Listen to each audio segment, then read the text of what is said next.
Ne suis-je pas libre? Ne suis-je pas apôtre?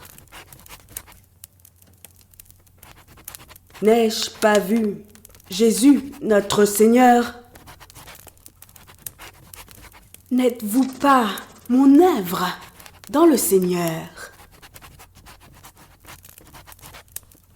Si pour d'autres, je ne suis pas apôtre, je le suis au moins pour vous.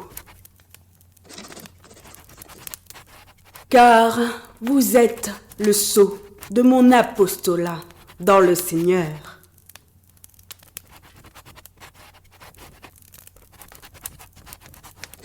C'est là ma défense contre ceux qui m'accusent. N'avons-nous pas le droit de manger et de boire? N'avons-nous pas le droit de mener avec nous une sœur qui soit notre femme, comme font les autres apôtres? Et les frères du Seigneur, et Céphas?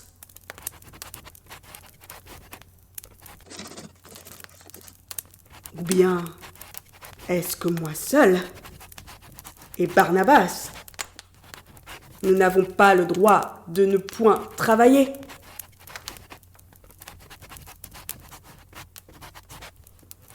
Qui jamais fait le service militaire à ses propres frais? Qui est-ce qui plante une vigne et n'en mange pas le fruit? Qui est-ce qui fait paître un troupeau et ne se nourrit pas du lait du troupeau? Ces choses que je dis n'existent-elles que dans les usages des hommes?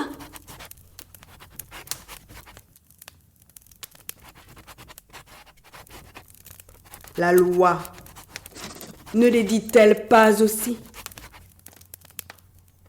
Car il est écrit dans la loi de Moïse: « Tu n'en muselleras point le bœuf quand il foule le grain. »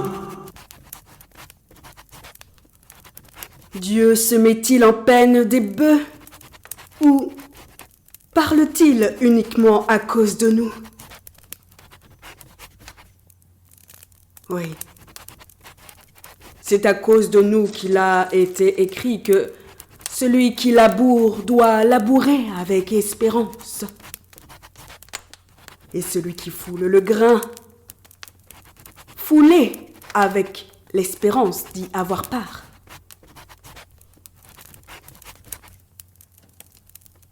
Si nous avons semé parmi vous les biens spirituels, est-ce une grosse affaire si nous moissonnons vos biens temporels? Si d'autres jouissent de ce droit sur vous, n'est-ce pas plutôt à nous d'en jouir? Mais nous n'avons point usé de ce droit. Au contraire, nous souffrons tout, afin de ne pas créer d'obstacles à l'évangile de Christ.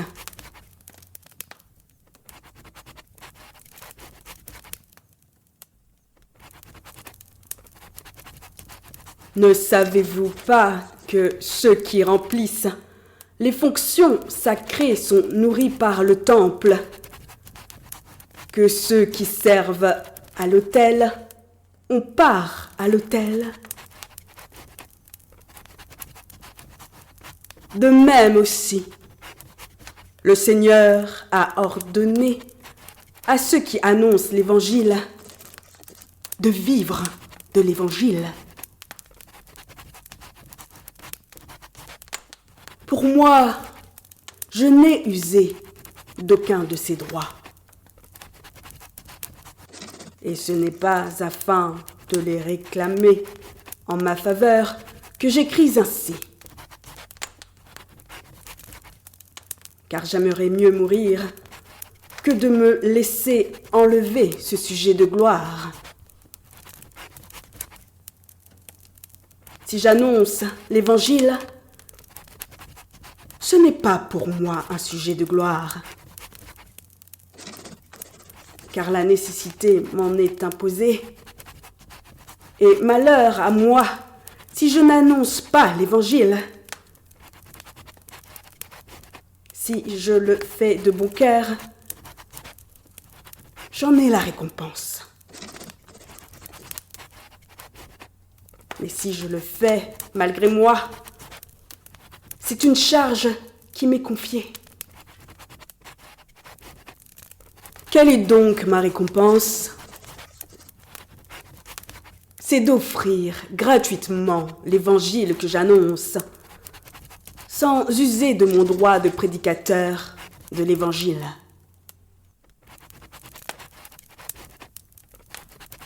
Car, bien que je sois libre à l'égard de tous,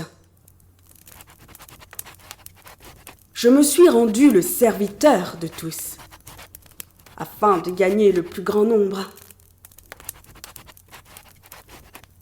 Avec les Juifs, j'ai été comme Juif, afin de gagner les Juifs.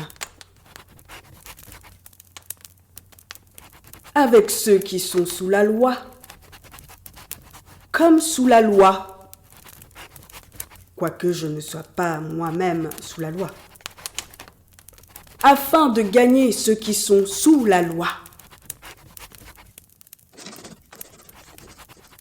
Avec ceux qui sont sans loi, comme sans loi, quoique je ne sois point sans la loi de Dieu, étant sous la loi de Christ, afin de gagner ceux qui sont sans loi. J'ai été faible avec les faibles,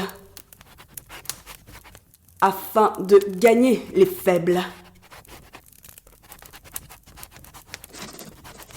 Je me suis fait tout à tous, afin d'en sauver de toute manière quelques-uns. Je fais tout à cause de l'Évangile, afin d'y avoir part.